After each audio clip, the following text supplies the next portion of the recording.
Bienvenue à tout le monde. J'espère que nous allons bien. Nous allons commencer la session de ce soir avec un retard de 20 minutes. Vraiment, on attendait que tout le monde soit connecté, la connexion soit bonne. Et je suis Onyaga, Madeleine Laure, épouse Longla. Et ce soir, j'ai le privilège, que dirais-je, de présenter cette session de formation avec mon époux, qui est nul autre que M. Longla Anicel Sidouan. Est-ce qu'il peut se présenter lui-même en activant son son et sa caméra, bien sûr?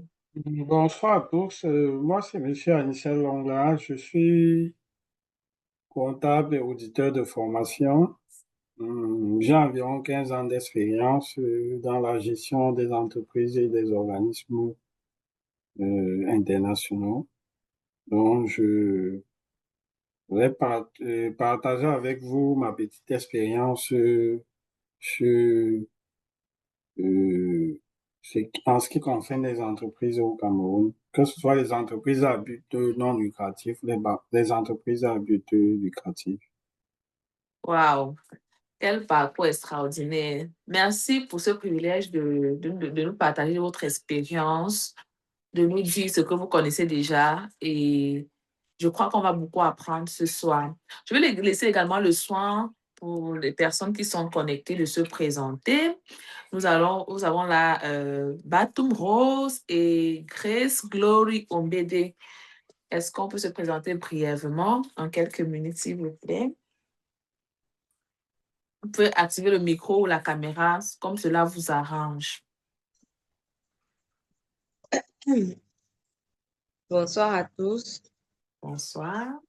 Je suis Batum Rose, FCTISBA, D'accord. enseignante de comptabilité. D'accord. Enchantée. Nous sommes contents de vous voir dans notre webinaire. Le plaisir est partagé. D'accord. Ensuite, on ira de Glory. Je ne sais pas si Glory m'écoute. Est-ce que je peux te présenter, s'il te plaît? Bonsoir, Bonsoir. je suis Grace Glory Ombede, étudiante en filière gestion, spécialité banque et finance. D'accord. Enchantée, Glory. Et merci de participer à ce webinaire. Je crois qu'il sera très bénéfique également pour vous. Merci à vous de l'avoir organisé. D'accord. OK. Passe aux présentations. Nous allons entrer dans le vif du sujet très rapidement parce que je vois que nous avons déjà pris assez de temps. Ce soir, nous allons parler. Pour ceux qui ne sont pas en train de présenter, vous pouvez couper vos micros et vos vidéos. Ensuite, on va passer à la session des questions. On va réouvrir les micros et les caméras à la session des questions. Donc, le programme ce soir, c'est d'étaler le thème qui nous rassemble. On est déjà passé par des présentations. Ceux qui vont nous rejoindre en cours de route. Et ce soir, nous parlons avec M. Longla Anicel Sidouan. Il nous parlera du thème « Comment créer une entreprise au Cameroun, forme juridique et les régimes fiscaux ». C'est bien ça, M. Longla? Oui, c'est ça. D'accord. Alors, la première question qui me vient comme ça, voilà, en esprit, c'est de savoir quelles sont les différentes formes d'entreprise qu'on peut créer au Cameroun.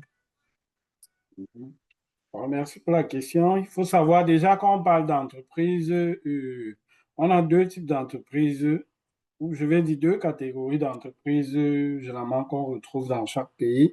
On a les entreprises à but lucratif et les entreprises à but non lucratif. Bon, je vais être plus rapide en ce qui concerne les formes juridiques des entreprises à but non lucratif. On a Déjà, ces entreprises sont régies au Cameroun par la loi de 90 D'accord. qui est portant sur la liberté d'association. Donc, généralement, dans ce groupe-là, on retrouve généralement les associations, les ONG, et les organismes, et j'en passe. Donc, tout ce qui est forme de regroupement à but non lucratif, c'est régi au Cameroun par la loi de 90. 90. Maintenant, il peut y avoir d'autres conventions internationales qui cadrent, c'est en fonction du domaine dans lequel vous exercez vos activités. Maintenant, dans la catégorie des entreprises à but lucratif, qui est vraiment Le cœur. le cœur de notre sujet de ce soir, on D'accord. retrouve ce qu'on appelle généralement au premier niveau les entreprises individuelles, c'est-à-dire vous décidez vous-même de créer votre entreprise et dans ce cas, c'est lié à votre personnalité juridique. Ça veut dire tout est centré sur votre patrimoine, sur votre existence. Si vous êtes inactif, l'entreprise cesse de fonctionner également. Bon, c'est vrai que c'est cette forme qu'on retrouve constamment au Cameroun. Les entreprises à but, non, les entreprises, autant pour moi, les entreprises individuelles, communément appelées les établissements. Wow. Les établissements, vous allez voir établissement tel, établissement tel. Établissement frère et sœur. Bon, c'est un peu ça. Et maintenant, du côté ou encore, pas encore appeler ça on appelle encore ça les entreprises physiques, de personnes physiques. D'accord. Comme ça, c'est des appellations que vous allez souvent trouver dans la pratique. Maintenant, on a ce qu'on appelle les entreprises de personnes morales. C'est-à-dire c'est un D'accord. regroupement d'une ou plusieurs personnes. Parce qu'on a Mhm. des entreprises de personnes morales qui ont un ou plusieurs actionnaires. Je vais commencer D'accord. par citer les SAR, c'est-à-dire les sociétés à responsabilité limitée. Et une petite parenthèse, les entreprises de personnes morales sont Il y a en encadrées par... commentaire, on dit slowly, please.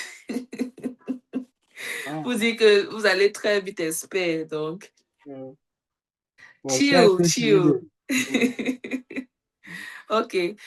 Désolée de devoir couper la parole. OK, nous sommes au niveau des salles. Mhm. Oui, je disais que pour une petite parenthèse, il faut noter que les entreprises au Cameroun, les entreprises de personnes morales sont encadrées par l'acte uniforme OHADA, par les actes uniformes OHADA, principalement par l'acte uniforme OHADA sur les sociétés commerciales et les groupements d'intérêt économique. D'accord. Mhm. Donc, j'encourage les futurs entrepreneurs à lire l'acte uniforme sur les sociétés commerciales et groupements d'intérêt économique. Où est-ce qu'on peut trouver ce document, l'acte Internet, uniforme OHADA? tapez sur Google, tapez sur Google. Maintenant, si vous voulez la version physique, vous pouvez aller au niveau du secrétariat permanent de l'OHADA, qui est situé en face non loin du Mirex, en face de la pharmacie provinciale. Vous allez trouver le secrétariat permanent. Je pense ça coûte 15 000 francs. Si vous D'accord. voulez la version physique du document en question, ça doit être un document si je ne me trompe pas, c'est environ entre 500 et 1000 pages. Vous allez trouver tout ce qui... Oh, c'est volumineux. Oui, c'est volumineux. Donc, je disais tantôt, on a comme forme juridique de personnes morales qu'on trouve couramment, ce sont les sociétés à responsabilité limitée. Il faut savoir qu'avec la réforme de l'OHADA, on a de nos jours deux, deux types de sociétés à responsabilité limitée. On a des sociétés à responsabilité limitée unipersonnelle, c'est-à-dire D'accord. un seul actionnaire D'accord. et les sociétés à responsabilité limitée pluripersonnelle. Et avec la réforme, surtout particulièrement au Cameroun, avec la loi du 14 décembre 2016, le capital minimum des SA est passé de 1 million à 100 000 francs. Donc, avec 100 Wow! 000 francs, vous créez, avec un capital de 100 000 francs, vous pouvez créer une société à responsabilité limitée. C'est une très belle information vraiment à souligner qu'avec un 100 000 francs CFA étant au Cameroun, vous pouvez déjà créer votre société à responsabilité limitée, une salle, soit unipersonnelle ou pluripersonnelle. Bon. OK, la deuxième question que j'aimerais vous poser, Je Esther. n'ai pas encore cité tout. Oh, désolé. Oh, je suis pas du domaine, donc désolé. Allez-y. Pas encore fini les formes juridiques. La deuxième forme juridique que je vais citer, donc, compte tenu du temps, on ne va pas aller trop dans le détail des ça. Il faut savoir que la gestion des ça n'est pas très différente des établissements, mais sauf que quand c'est pluripersonnel, on a un gérant. On a un gérant. Au niveau des ça, on a un gérant. Par contre, au niveau des établissements, on a ce qu'on appelle communément les directeurs généraux. Il faut savoir que dans les centres, on n'a pas de directeur général, c'est le gérant. Les gens, par abus de langage, dans les SAR, vont vous dire le directeur général. Non, il n'y a pas de directeur général dans les sociétés à responsabilité limitée, c'est le gérant. Et le gérant peut être statutaire ou non statutaire, c'est-à-dire c'est pas mentionné dans les statuts. Et l'une des particularités, l'une des différences entre les sociétés à responsabilité limitée, comme vous entendez très bien, la responsabilité limitée, ça veut dire c'est limité aux apports que vous faites dans la société, contrairement aux établissements où votre responsabilité est engagée totalement. Je crois que c'est la forme juridique généralement recommandée aux personnes qui entreprennent, quoi, qui commencent l'entrepreneuriat. Donc, on conseille généralement des sociétés à responsabilité limitée. Maintenant, à côté des sociétés à responsabilité limitée, on a ce qu'on appelle les SA, les sociétés anonymes. OK. Les sociétés anonymes, pour créer une société anonyme, vous ne pouvez pas être seul, vous devez être Plusieurs. plusieurs. Vous devez être plusieurs à créer et vous devez diviser le capital. Le capital doit être divisé en actions. Il faut savoir autre chose à retenir au niveau de ça, les parts, la répartition du capital est appelée part sociale. C'est OK. part sociale. Ce sont Maintenant, les parts. oui, ce sont les parts sociales. Maintenant, au niveau des sociétés anonymes, ce sont les sociétés dans lesquelles les actionnaires ne sont pas responsables des dettes sociales, ne sont responsables des dettes sociales qu'à concurrence de leurs apports et donc les droits des actionnaires sont représentés par les actions.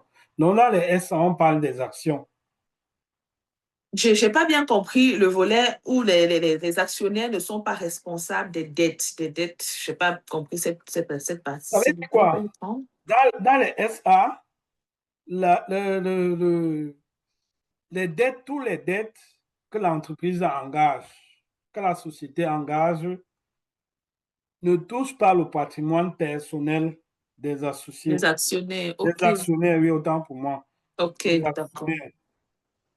Des actionnaires, parce que c'est un peu ça la différence avec la particularité avec les SA. Avec les sociétés à responsabilité limitée, à un moment donné, compte tenu, vu que les associés sont généralement impliqués dans la gestion, ça peut aller au-delà de leur part sociale. Leur responsabilité peut être engagée au-delà de leur part sociale, surtout s'ils sont gérants statutaires. D'accord. Maintenant, il faut savoir qu'une seule personne ne peut pas être une seule personne seule Une seule personne ne peut pas créer une SA. Il faut au moins plusieurs personnes. Quand je dis plusieurs personnes, c'est au moins deux. D'accord. Au moins deux personnes. Et le capital, le minimum du capital, c'est 10 millions de francs. Wow. Maintenant, si vous voulez faire appel à l'épargne publique, c'est-à-dire, quand on parle de l'épargne publique, c'est, vous entendez communément ce qu'on appelle les emprunts obligataires. D'accord. Oui, donc, si vous voulez faire ce genre d'action pour cantonner pour mobiliser les finances, vous devez avoir un capital d'au moins 100 millions. Wow. De 10 millions à 100 millions, ça, cette ligne-là, je n'ai pas bien saisi, mais je crois que lorsque je vais réécouter le Zoom, je vais beaucoup m'apaisantir sur ce sujet-là. Le lien sera retransmis également sur YouTube, mais je vous assure, vous pouvez poser vos questions ici, ne quittez pas. Je ne sais pas Bon, si je vais avec... continuer. Il y a plusieurs autres fonds. Bon, autre chose qu'il faut savoir, c'est que la société anonyme peut fonctionner avec une administration générale ou un conseil d'administration. Donc, on a la loi donne ces deux solutions-là. Soit vous fonctionnez avec une administration, soit avec un conseil d'administration. Maintenant, autre forme juridique qu'on a, on a les sociétés par action simplifiées. Les sociétés par action simplifiées sont une forme de société instituée par un ou plusieurs associés et dont les statuts prévoient librement l'organisation et le fonctionnement de l'entreprise sous réserve des règles impératives du présent de l'acte uniforme. Donc, les associés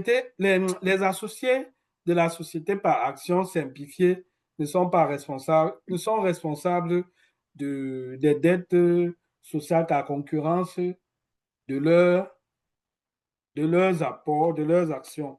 C'est un peu une autre forme de SA, mais généralement, on dit généralement que les sociétés à action simplifiée sont une forme juridique qui fusionne les SA et les SARL. Parce que ça prend je vais dire quoi, les obligations, ça fusionne les obligations de ces deux formes d'entreprise-là, dans les sociétés par action simplifiée.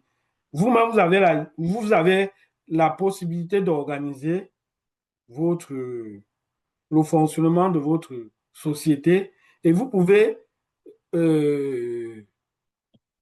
opter la forme d'organisation ou de fonctionnement des sociétés anonymes. Vous avez cette liberté-là. Vous voyez un peu la différence. Vous fonctionnez un peu comme si vous étiez une société à responsabilité limitée, mais vous avez la possibilité de mettre sur pied une organisation et un fonctionnement qui est similaire à l'organisation ou au fonctionnement des sociétés anonymes. C'est un peu ça, cette différence. Les sociétés à action simplifiée. C'est ça qu'on dit à action simplifiée. Et maintenant, vous êtes libre il y a également deux formes. Ça peut être unipersonnel ou ça peut être pluripersonnel. Oui. C'est un peu ça. D'accord. Nous allons, pour être sûr, pour être sûr que nous sommes à la même phase, on a parlé des formes juridiques, les SAL. Oui, allez-y. Les SAL, les SA, les SAS. Et nous avons vu les différents capitaux qu'il faut et la gestion de ces différentes entreprises.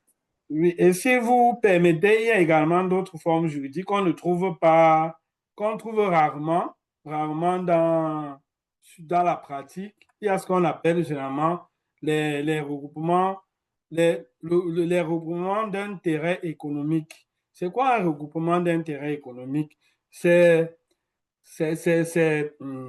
vais dire quoi? C'est un regroupement qui a pour but exclusif de mettre en œuvre pour une durée déterminée tous les moyens propres à faciliter ou à développer l'activité économique de ses membres, à améliorer ou à accroître les résultats de l'activité. voyez, par exemple, Logicam, vous connaissez Logicam au Cameroun? Oui, oui. Oui, voilà un peu une forme de groupe d'intérêt économique, de groupement d'intérêt économique. C'est ce qu'on appelle les groupements d'intérêt économique. Comme les GIC, en fait, si Non, je pas les comprends. GIC. Bon, pas les GIC forcément. Les GIC, c'est un peu une forme de GIC, mais on a plusieurs entreprises qui s'associent. Ça peut être, vous pouvez décider de faire un groupe d'intérêt économique pour, pour aller acheter les marchandises en Chine. Ok, Vous je avez les comprends mêmes, mieux. vous avez les mêmes objectifs, vous avez les mêmes buts, vous vous mettez ensemble pour pouvoir faire ce qu'on appelle, j'ai oublié cette notion en économie, où on dit 1 plus 1 égale à 3. C'est-à-dire, vous jumelez vos efforts ensemble pour pouvoir, dans l'optique de réaliser un objectif économique précis. C'est ce qu'on Wow. appelle les groupes d'intérêt. Comme le nom indique, c'est un groupement d'intérêt économique. On est là pour un intérêt économique. Économique. Oui. Il y Bon. a une question qui nous revient dans la section des commentaires. C'est vrai qu'il y aura une session de questions ouvertes, mais je peux la prendre maintenant. Le capital des SAS, comme on a sur les formes juridiques. Le capital. Capital des SAS. Le capital des SAS, généralement, vous êtes libre, mais c'est à partir d'1 million, mais vous êtes libre. Généralement, c'est conseillé de mettre, si vous voulez adopter la forme, vous voulez mettre sur pied, adopter le même système de fonctionnement que les SA, c'est conseillé de mettre un capital de 10 millions de francs. Wow. De 10 millions de francs, comme ça, vous avez la possibilité peut-être de recruter un commissaire au compte. Donc, il y a plusieurs paramètres, mais généralement, dans la pratique, on conseille de mettre 10 millions de francs. Merci beaucoup, expert, pour cette Bon, lumière je vais concernant le juste capitaux. lister d'autres formes juridiques que vous pourriez lire, qui ne sont pas des formes juridiques vraiment courantes, que vous pourrez lire dans l'acte uniforme quand vous allez à l'acquérir. Il y a ce qu'on appelle généralement les sociétés en commandite simple. Une société en commandite simple, c'est une domination sociale qui peut être immédiate. C'est une forme de société dans laquelle coexistent un ou plusieurs associés indéfiniment et solidairement responsables des dettes sociales. Ça veut dire, vous êtes dans l'entreprise, mais tout ce que vous allez faire, c'est une société, mais vous voyez, ça revient à la forme des établissements. C'est pour ça que beaucoup de gens n'optent pas souvent pour ça, parce que vous êtes responsable indéfiniment et solidairement des dettes sociales, Oh. là de vos apports. Si je comprends bien, généralement, les personnes se retrouvent, les chefs d'entreprise se retrouvent dans des dettes et parfois en prison. C'est parce qu'ils ne comprennent pas la notion des De la différentes forme formes juridique. juridiques Oui, de oui, leur entreprise. Et lorsqu'ils partent de soumettre leur entreprise à cette forme juridique qui les lie directement, oui, ils se retrouvent oui, dans des dettes. oui, c'est ça. D'accord. Merci beaucoup, expert. Je ne sais pas si vous avez quelque chose à ajouter sur des formes des entreprises. J'aimerais, le temps nous tient pas la gorge. C'est une dernière forme, si vous permettez, la dernière forme que je vais Je vous citer, le permets. c'est les sociétés à nom collectif. Ce sont les sociétés dans lesquelles les associés sont commerçants et répondent indéfiniment et solidairement des dettes sociales. Donc, c'est une autre forme de société en commandite simple. Mais généralement, on ne les retrouve pas dans la pratique parce que ça a les limites, en fait. Ça a les limites. D'accord. Donc, je vous fais grâce du reste. C'est vrai, on a ce qu'on appelle les sociétés. Il y a ce qu'on appelle les sociétés spécifiques qu'on retrouve généralement, les sociétés, les sociétés immobilières. Vous avez entendu parler des sociétés immobilières? Oui, j'ai déjà entendu parler de ça, mais je ne sais pas si notre audience a déjà entendu parler. Vous pouvez élucider si vous le voulez. Donc, il y a les sociétés, il y a ce qu'on appelle les SIC, il y a les sociétés civiles immobilières, si j'ai bonne mémoire, sauf si ça m'échappe, il y a ce qu'on appelle également les sociétés de fait. Ça veut dire, vous, vous, vous vous comportez comme si vous étiez actionnaire, mais juridiquement, vous n'avez pas de documents, il n'y a rien qui vous lie. Ce qu'on Wow. appelle les sociétés de fait. Wow. C'est un peu ça. Donc, vous verrez tout ça dans l'acte uniforme. Si vous pouvez le Et, télécharger, l'acte uniforme sur Internet. Vous verrez toutes ces formes juridiques-là. et toutes ces formes juridiques peuvent se faire, ces entreprises peuvent voir le jour au Cameroun. Oui, c'est possible puisque le Cameroun est membre de l'OHADA et c'est le Cameroun c'est au Cameroun que l'on a le secrétariat permanent de l'OHADA. Donc. Ok, d'accord. Merci beaucoup pour ces éléments de réponse. Alors, la deuxième question que j'ai pour vous est celle de savoir quelle est la procédure à suivre La pour procédure créer. à suivre au Cameroun pour créer une entreprise, vous avez deux choix. Vous avez le choix de créer ce qu'on appelle la création sur sein privé. Ça veut dire vous le faites vous-même ou la création par acte de notaire. Ça veut dire vous passez par un notaire. Maintenant, en ce qui concerne les formes, maintenant il faut retenir qu'il n'y a que deux formes de sociétés qui peuvent être créées sur sein privé. On a ce qu'on appelle les établissements. Les établissements, automatiquement, c'est sur sein privé. C'est-à-dire, vous allez au centre de création, vous allez au centre de création. Tout à l'heure, je pense qu'il y a un point sur comment créer une entreprise. Vous allez au centre de création, vous allez au centre de création de votre province ou de votre région. Ils vont vous donner, ils vont vous lister ce qu'il faut fournir pour créer un établissement. Vous n'avez pas besoin d'un capital. Le capital est libre dans les établissements. Maintenant, on a ce qu'on appelle au niveau des sociétés à responsabilité limitée. Si vous avez la possibilité, si vous êtes seul, vous pouvez créer une société à responsabilité limitée d'un capital allant de 0 à 1 million. Si vous êtes seul. Maintenant, si vous êtes plusieurs, vous avez la possibilité de créer sur sein privé les sociétés, dont une société à responsabilité limitée d'un capital allant de 0 à 999 999 francs. Donc, le capital ne doit pas dépasser, ne doit pas atteindre 1 million si vous êtes plusieurs. Si le capital est moins d'1 million, vous pouvez le faire sur sein privé. C'est-à-dire, vous vous regroupez, vous rédigez vos statuts, vous allez au centre de création. Le centre de création vous aide à créer votre société à responsabilité limitée. Maintenant, on a ce qu'on a. Si vous voulez passer par le notaire, vous voulez créer une société, Oui. peu importe la forme juridique, le notaire va vous aider à rédiger les statuts. Les statuts. Oui. Il va vous accompagner. Il y en a également les cabinets qui accompagnent. Mais peu importe le moyen par lequel vous passez, et vos statuts doivent être obligatoirement authentifiés par un notaire. Wow. Être authentifiés par un notaire. Wow. Si je comprends bien, les établissements et les salles peuvent se créer personnellement par les chefs d'entreprise, mais Oui, pour les salles, ça doit oui, être moins. Si vous êtes plusieurs, ça doit être un capital inférieur à 1 million de francs CFA. oui. D'accord. Vous avez quelque chose à ajouter par rapport à cette question ou je peux aller de l'avant, monsieur On l'expert? peut avancer aux questions suivantes.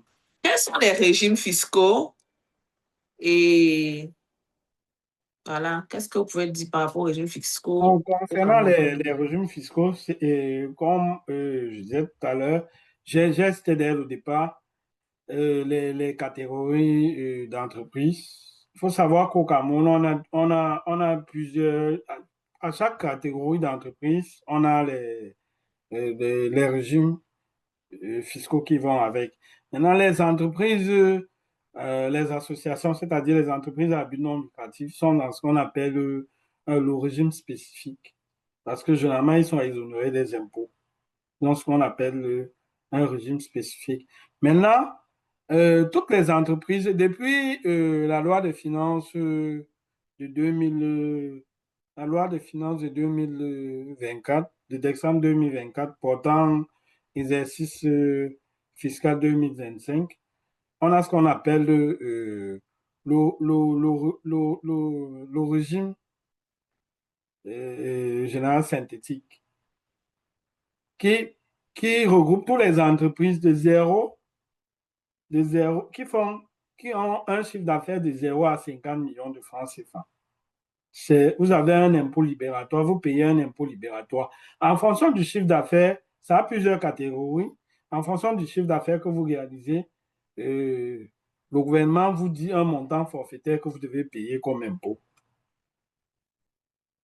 D'accord. On a une autre deuxième catégorie. Quand vous faites plus de 50 millions de chiffre d'affaires, vous êtes à ce qu'on appelle le régime normal. Le régime normal, ce sont les entreprises qui font plus de 50 millions de chiffre d'affaires. Ils ont l'obligation de tenir une comptabilité, de déclarer normalement leur chiffre d'affaires et de déterminer un résultat. C'est en fin d'année, quand ils déterminent leur résultat, c'est sur cette base-là qu'ils payent les impôts. Par contre, vous qui avez moins de 50 millions de chiffre d'affaires, vous payez un impôt forfaitaire. D'accord. Et maintenant, à côté de ça, à côté des taxes liées au régime fiscaux, il y a ce qu'on appelle les impôts directs qui n'ont rien à voir avec votre régime. Par exemple, le bail commercial, quand vous créez l'entreprise, il faut savoir que vous allez payer le bail commercial et que vous êtes appelé. Moi, je pense que ça pourrait faire l'objet d'un autre, Oui, un autre débat, un autre panel. oui, non, c'est pas le thème d'aujourd'hui. D'accord. D'accord. Il y a une question qui revient généralement pour ceux qui se lancent dans les affaires. Ils se demandent que est-ce que réellement un Camerounais qui est à la diaspora, qui est à l'extérieur du pays, pas forcément en Europe, même dans un autre pays, peut-il ouvrir une entreprise ou créer une entreprise avec un expatrié? Oui, la question est oui. Vous pouvez créer une entreprise avec un expatrié à condition, si par exemple l'expatrié détient plus de 50% de votre capital, vous devez passer par le ministère du Commerce pour obtenir un agrément. Wow. Un agrément d'exercice commercial. On appelle généralement ça un agrément d'exercice commercial. Et généralement, dans ce dossier, vous devez joindre votre business plan, vous devez joindre la preuve, les documents juridiques des actionnaires étrangers, c'est-à-dire casier judiciaire, les pièces d'identité. Il y a certains documents, il y a quatre actes d'engagement que vous devez signer et faire notarier Wow. et Ça, déposer au niveau au cabinet du ministre du Commerce parce qu'au Cameroun, ce n'est que le ministre du Commerce qui signe ces documents-là. C'est quand vous aurez obtenu ce document-là que vous pourrez vous diriger vers le notaire ou aller au centre de création en fonction du montant du capital. Et il faut rappeler que ces documents, les frais de ces documents s'élèvent, si j'ai bonne mémoire, en fonction de votre capital, c'est de 500 000 à X montant. d'accord. Merci beaucoup pour ces différentes réponses. On aura beaucoup d'autres occasions de vous avoir, bien sûr, si votre temps le permet, sur d'autres questions liées aux entreprises. Et voilà. On va ouvrir la session des questions. Ceux qui ont eu à noter comme moi, j'ai pris mon bloc-notes. Qui ont des questions, on va ouvrir la session des questions et on croit que l'expert qui est là ce soir pourra nous répondre. À vous l'antenne, ceux qui veulent poser des questions pour faire de manière simple, ouvrez vos micros, posez vos questions ou écrivez simplement en commentaire et je vais lire pour vous. J'ai cru entendre que c'est lorsque un expatrié va ouvrir une entreprise avec un Camerounais et qu'il a plus de 50% du capital, il faut passer par le Mincommerce. C'est bien ça, espère. Oui, c'est ça. Et la partie où c'est simplement le ministre du Commerce qui devrait signer, est-ce que je peux avoir plus? Je n'ai pas bien saisi. Je disais tantôt que pour exercer en tant qu'expatrié au Cameroun, si vous avez plus de 50%, vous devez passer par le Mincommerce pour obtenir ce qu'on appelle l'agrément d'exercice commercial. Et le dossier est constitué de plusieurs documents, parmi lesquels vous avez le business plan de votre entreprise, les documents juridiques des associés, les frais des casiers judiciaires, et le draft des statuts, puisque vous n'aurez pas encore les statuts, c'est un draft, parce que vous devez donner un draft des statuts. Donc, tous les documents que vous avez déjà pour la création de votre entreprise, vous devez fournir ça au ministre. C'est sur cette base-là que le ministre va vous donner pour que le gouvernement, au travers du ministre du Commerce, va vous donner l'autorisation de venir exercer comme expatrié au Cameroun. D'accord. Je me rends compte que plusieurs n'ont pas encore posé leurs questions. Et on dit généralement en Afrique que si tu n'as pas de questions, ça veut dire que tu as tout compris. Si tu n'as pas de questions, ça veut dire que tu as tout compris. Oui, Rose Bateau, nous vous écoutons. S'il vous plaît, est-ce que l'expert peut revenir un peu au niveau des impôts et taxes? Si je veux savoir si j'ai bien noté, vous avez dit les impôts et taxes, c'est à 2 niveaux. Moins de 50 millions et plus de 50 et supérieur ou égal à 50 millions. Supérieur ou égal à 50 millions, c'est le régime normal et on paye les impôts selon le chiffre d'affaires. Et en dessous de 50 millions, on paye des impôts forfaitaires. C'est seulement les deux catégories. Oui, pour le moment, ces deux catégories, ce n'est que les deux. Avec la nouvelle loi de finances, c'est les deux catégories que l'on retrouve actuellement au Cameroun. OK. Et maintenant, j'ai dit que pour les ONG, il y a ce qu'on appelle le régime fiscal spécifique. Parce qu'ils sont exonérés, ils sont généralement exonérés. Oui, voilà. D'accord. OK. Merci pour votre question. Quelqu'un d'autre a une question à poser? C'est le moment de poser vos questions, s'il vous plaît. C'est l'avantage d'être connecté en direct. Posez vos questions ou répondre directement. Expert. Je ne sais pas si j'ai loupé ou bien j'ai pas bien compris parce que moi, ma connexion est un peu buggée. D'accord. Vous avez donné le canevas pour pouvoir créer l'entreprise ici au Cameroun. Parce que vous avez dit ce qu'il fallait pour les expatriés qui voulaient venir s'implanter au Cameroun. Maintenant, nous qui sommes ici au Cameroun, qui voulons ouvrir des entreprises, qu'elles soient petites ou très petites, vous aviez déjà donné le plan, ou bien c'est à suivre, c'est en train d'arriver. Je laisserai le soin à l'expert de répondre par rapport à ça, aux différentes étapes pour la création d'une entreprise. Je crois qu'on a vu sur cette question, c'est la deuxième question. Oui, je vais reprendre. Pour créer une entreprise au Cameroun, j'ai dit ceci, ça dépend de votre capital et vous pouvez le faire soit sur sein privé ou en passant par un notaire. Sein privé, à condition que ce soit, par exemple, pour les établissements, automatiquement, c'est sur sein privé. Vous allez au centre de création d'entreprise de votre région. Chaque région, au niveau du Cameroun, les 10 régions ont un centre de création d'entreprise. Vous allez là-bas, ils vont vous donner la liste des documents à fournir et le montant à payer. Par exemple, pour les établissements, si j'ai une bonne mémoire, c'est moins de 60 000 francs. Avec moins de 60 000 francs, vous créez votre entreprise ou votre établissement. Maintenant, pour les sociétés à responsabilité limitée, de 0 à 1 million de francs, vous avez la possibilité de créer sur sein privé. À plusieurs millions. En plusieurs millions, vous êtes obligé de passer par le notaire. D'accord. Maintenant, si vous décidez de faire sur sein privé, vous rédigez vos statuts vous-même, vous signez, vous faites la déclaration, vous signez également la déclaration sur honneur. Vous allez au niveau du centre de création, vous déposez vos statuts.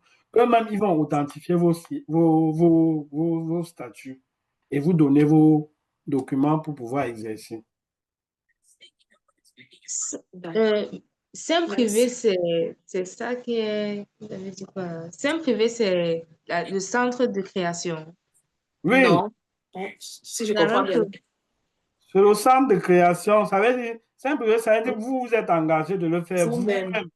Maintenant, vous allez donc au centre de création déposer les documents. Vous n'avez pas besoin de passer par un notaire. Ok. Parce que quand vous passez par un notaire, forcément, vous payez ses honoraires. Par exemple, je vais vous prendre un exemple. Pour créer une SA, passant par un notaire, vous n'allez pas payer moins de 400 000 francs pour ses honoraires. Très bien. Par contre, si vous le faites vous-même, vous voyez, vous économisez 400 000 francs. C'est clair. Et ça fait beaucoup Merci. d'argent. Merci beaucoup, monsieur l'expert. Merci. Je vous remercie. Ok. Quelqu'un d'autre a-t-il une question? C'est le moment des questions. Levez vos mains, posez des questions, s'il vous plaît. Oui, moi, j'ai une question. Il y a un document que l'expert a partagé avec nous en commentaire. Je Ça, reviens, c'est Glory, s'il pour te l'impôt plaît. général synthétique. OK. L'impôt général synthétique. Vous pouvez également faire la capture ou prendre le numéro, copier le message pour garder l'information. OK, Glory, nous souvenons vers toi. Quelle est ta question?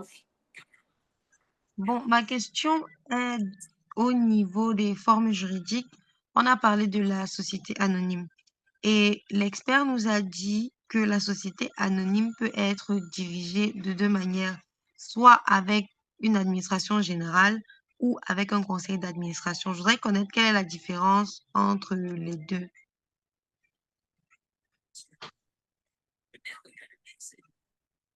La différence, la différence entre les deux, l'administration générale, par exemple, c'est généralement l'administration. L'administration générale est constituée des administrateurs. Comme vous entendez très bien, l'administration générale, ce sont les administrateurs qui chapeautent, qui gèrent, parce que, je vais dire quoi, qui dirigent l'entreprise, sont eux qui donnent les orientations stratégiques et valident les prises de décision avant de les transmettre au niveau de l'Assemblée générale de l'entreprise. Contrairement au conseil d'administration, on aura un président du conseil d'administration et les membres du conseil d'administration. Je ne sais pas si je vous ai expliqué, si vous comprenez l'explication. Ça veut dire que l'Assemblée générale, ce sont les autres collaborateurs. Non, ce n'est pas les collaborateurs. L'Assemblée générale, ce sont l'Assemblée générale, c'est l'ensemble des actionnaires de l'entreprise. D'accord.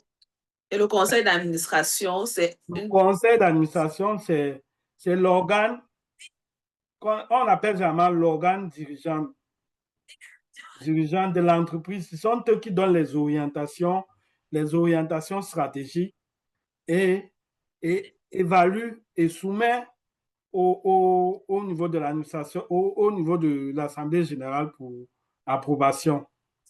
Donc, ils sont c'est l'intermédiaire entre l'Assemblée générale et la direction générale de l'entreprise.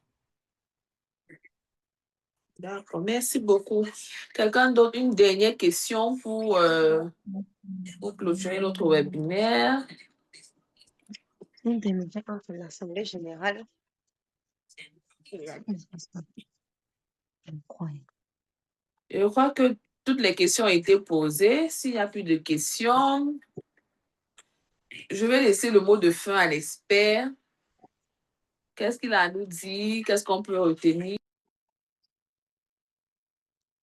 Ce qu'on doit retenir du webinaire, c'est que les formes juridiques les plus courantes qu'on retrouve au Cameroun, on a les établissements, les sociétés à responsabilité limitée et les sociétés anonymes. Les autres formes, on ne les retrouve pas. Avec la nouvelle réforme de l'OHADA, on retrouve de plus en plus ces sociétés par action simplifiée. Mais les autres formes, on les retrouve rarement.